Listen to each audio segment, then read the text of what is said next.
మచిలీపట్నం నియోజకవర్గంలో చెరువులు తవ్వకుండా అడ్డుకుంటున్నారని ప్రభుత్వంపై మండిపడ్డారు మాజీ మంత్రి పేర్ని నాని. అధికారులు అతిగా వ్యవహరిస్తే జరిగే పరిణామాలకు బాధ్యత తీసుకోవాల్సి ఉంటుందన్నారు. అయితే పేర్ని నాని కామెంట్స్ కు కౌంటర్ ఇచ్చారు మంత్రి కొల్లు రవీంద్ర. రాజులు తవ్వుతున్నారు 100 ఎకరాలు. సిగ్గులేదా? చిన్న చిన్న వాళ్ళ దగ్గరికి, బక్కువాళ్ళ దగ్గరికి, బలహీన వర్గాల దగ్గరికి, దళితుల దగ్గరికి, చిన్న కాపుల దగ్గరికి, చిన్న వాళ్ళ దగ్గరికి మీరు వచ్చేది. చిన్న వాళ్ళ దగ్గరికి ఆడేవాడ డబ్బులకి బోకర్లుగా పనిచేస్తుంటే వాళ్ళకి మీరు జీతగాళ్ళలాగా పనిచేయటం ఏంటి? ఆడు ఫోన్ చేస్తే మీరు రావటం ఏంటి?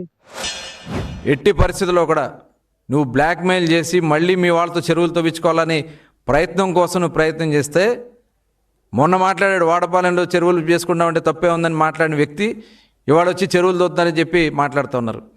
పర్మిషన్ ఉంటే, వాళ్ళకి అనుమతులుంటే తవ్వడానికి మేము పర్మిషన్స్ ఇస్తాం. ఇల్లీగల్గా తవ్వాలని ప్రయత్నం చేస్తే మటుకి సీరియస్ యాక్షన్స్ ఉంటాయి, అరెస్టులు ఉంటాయి. బందర్ ఆర్డీఓకి చెప్తున్నాం, నువ్వేదో తమాషాలుగా కొల్లు రవి దగ్గర చెంచాగిరి చేస్తే బాగా మూటలు కట్టుకెళ్ళచ్చు అనుకుంటున్నామేమో.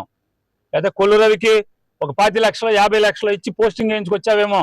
అందుకోసం అని చెప్పని నీ ఇష్టారాజ్యంగా వాళ్ళకి దోసిపెట్టి, నువ్వు దోసుకుని వాళ్ళకి పెట్టి ఏజెంట్ల కమిషన్ దగ్గర తీసుకున్నావు అనుకుంటున్నామేమో.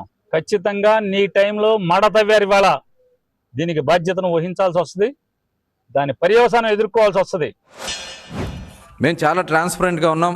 అధికారులందరూ కూడా మేము క్లియర్గా చెప్పాం. ఆర్డీఓ వచ్చి వారం కాలేదు ఆయన మీద పడి అంటే వీళ్ళు చెప్పిన అడుగులు మొత్తాలేమనుకుంటా అవన్నీ జరగవు. అధికారులు నిర్భయంగా పనిచేయచ్చు. వాళ్ళకి ఈ ప్రభుత్వం పూర్తి అండదండలు ఇస్తుంది. ఎవరైనా తప్పు చేస్తే మటుకి చూస్తూ ఉపేక్షించేది ఉండదని కూడా తెలియజేస్తాను.